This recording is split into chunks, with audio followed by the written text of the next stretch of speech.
పేరు రమేష్. అన్ఫార్చునేట్ రమేష్, ఏం చేద్దాము, రాక్షసులతో యుద్ధం చేస్తూ ఉన్నాం.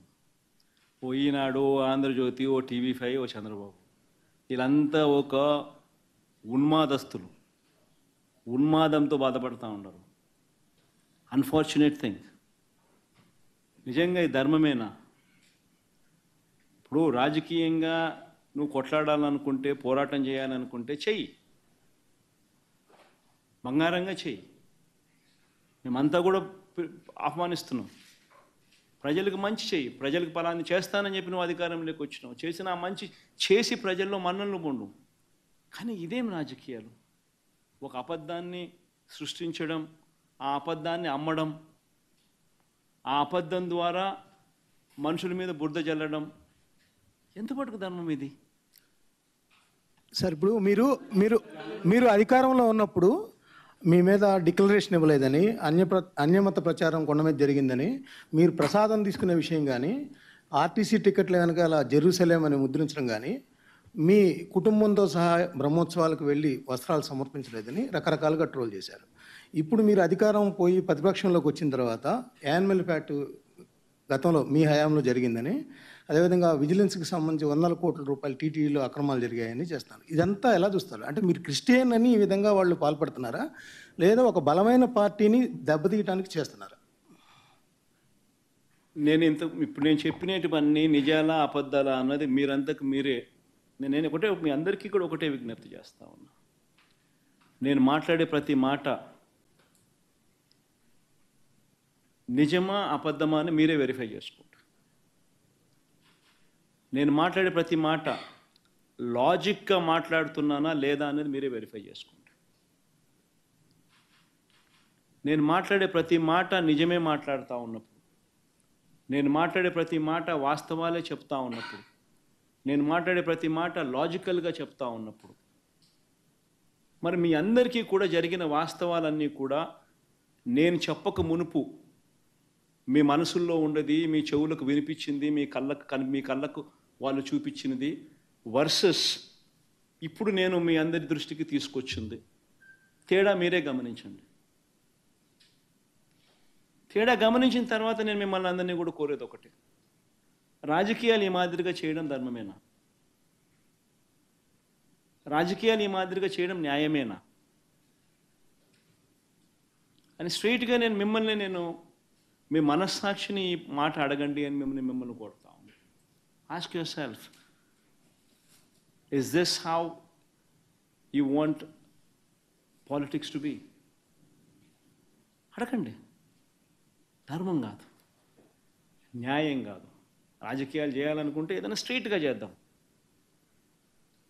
సార్, మెడికల్ కాలేజీలు ప్రైవేట్ పరం చేయడానికి స్కామ్ ఉందని, ఎలాంటి స్కామ్ ఉందని?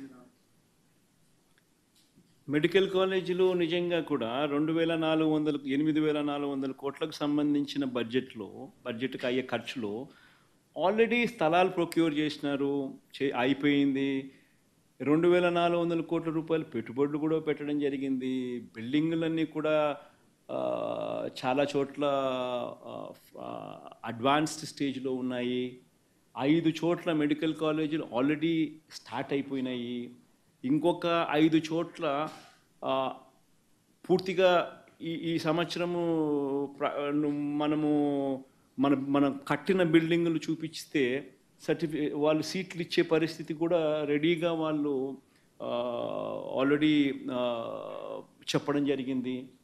మరి అటువంటి పరిస్థితిలో ఉన్న ఈ మెడికల్ కాలేజెస్ను, గవర్నమెంట్ మెడికల్ కాలేజెస్ను నువ్వు అమ్మేయడానికి సిద్ధపడితే, ప్రైవేటైజ్ చేయడానికి సిద్ధపడితే దాని అర్థం ఏంది? అసలు ప్రైవేట్ మెడికల్ కాలేజెస్ అన్నది నువ్వు స్కాములు చేసి నీ దగ్గర వాళ్ళకు నువ్వు అమ్మాలనుకునే ఒక స్కామ్ చేయడం ధర్మమేనా? అసలు ప్రతి జిల్లాలోనూ ఒక మెడికల్ కాలేజ్ వస్తే దానివల్ల జరిగే మంచి ఏమిటి తెలుసా? ప్రతి జిల్లాలోనూ ఒక సూపర్ స్పెషాలిటీ హాస్పిటల్ వస్తుంది, టెరిషరీ కేర్ ఇంప్రూవ్ అవుతుంది. ఎప్పుడైతే ప్రతి జిల్లాలోనూ ఒక సూపర్ స్పెషాలిటీ హాస్పిటల్ గవర్నమెంట్ రంగంలో ఎప్పుడైతే కాంపిటేటివ్గా ఉంటుందో, అప్పుడు ప్రైవేట్ రంగంలో ఉన్న వాళ్ళు ఇష్టం వచ్చిన రేట్లు వేసి ప్రజలను ఇబ్బందులు పాలు చేసే కార్యక్రమం చేయలేరు. ఎందుకంటే గవర్నమెంట్ రంగంలో ఉన్న ఈ సూపర్ స్పెషాలిటీ హాస్పిటల్ ఈ మెడికల్ కాలేజు, ఈ మెడికల్ కాలేజు ఏదైతే ఉందో that will become the super speciality hospital which is going to be competitive. ఈ కాంపిటీషన్ అనేది ఎప్పుడైతే ఉంటుందో అప్పుడు అప్పుడు ఈ ప్రైవేట్ హాస్పిటల్స్ ఇష్టం వచ్చిన రేట్లు ఛార్జ్ చేసి పేదవాడిని ఇబ్బందులు పాలు చేసే కార్యక్రమం జరగదు. అది ఒక అడ్వాంటేజ్ అయితే, రెండో advantage the number of seats it will add. ప్రతి మెడికల్ కాలేజు 150 సీట్లు అదనంగా యాడ్ అవుతాయి. ఇందులో ఈ అదనంగా యాడ్ అయ్యే ఈ ప్రతి మెడికల్ కాలేజ్ సీటు ఆ హాస్పిటల్లోనే ఖర్చు అవుతుంది. ఆ హాస్పిటల్కే పెడతారు, ఆ మెడికల్ కాలేజ్ కోసమే ఖర్చు పెడతారు.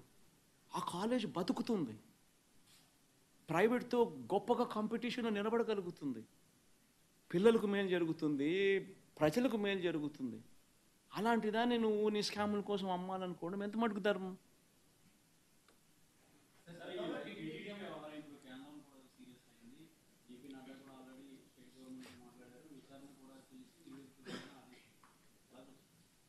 బేసికలీ మన కర్మ ఏమిటి అని అంటే, బీజేపీ వాళ్ళకు సగం తెలుసు, సగం తెలీదు. ఈ చంద్రబాబు నాయుడు అనే వ్యక్తి పూర్తిగా అబద్ధాల మనిషి, మోసాల మనిషి. ఇవన్నీ నేను చెప్పినటివన్నీ వాస్తవాలు అయినప్పుడు టీటీడీ బోర్డులో కూడా ఇదే బీజేపీ పార్టీకి సంబంధించిన సీనియర్ మంత్రులకు సంబంధించిన రిప్రజెంటేటివ్స్ కూడా బోర్డులో సభ్యులుగా ఉన్నప్పుడు ఈ ప్రొసీజరు, ఈ ప్రాసెస్ అనేది వాళ్ళకి తెలియదా? కనుక్కోమని. తెలియకపోతే కనుక్కోమని చెప్పండి. కనుక్కొని తప్పు చంద్రబాబు నాయుడు అనే వ్యక్తి ఈ మాదిరిగా దుష్ప్రచారం చేసి ఉండింటే, చంద్రబాబు నాయుడు అనే వ్యక్తి మీద అక్షింతలు వేసే ధైర్యం ఈ బీజేపీ పార్టీకి ఉందని నేను అడుగుతాను. నిజంగానే వాళ్ళలో చిత్తశుద్ధి ఉంటే, నిజంగానే వాళ్ళ హిందువుల రిప్రజెంటేటివ్ కింద వాళ్ళు నిజంగానే సిన్సియర్గా, నిజంగా వాళ్ళ మనుషులైతే, సిన్సియర్ మనుషులైతే చంద్రబాబు నాయుడు తిట్టాలి, చంద్రబాబు నాయుడును అక్షింతలు వేయాలి. ఇంత దుర్మార్గం చేయడం ధర్మమేనా చంద్రబాబు అని చెప్పి చంద్రబాబు నాయుడును గట్టి కడగాలి. నిజంగానే వాళ్ళలో సిన్సియారిటీ ఉంటే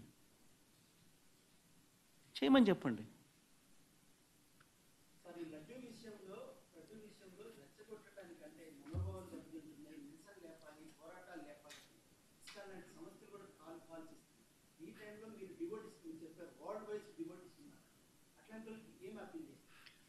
తెలియని వాళ్లకు ఏం జరుగుతూ ఉందో మిస్లీడ్ అయిపోయినప్పుడు ఎవరికైనా కానీ భావోద్వేగాలు పెరుగుతాయి.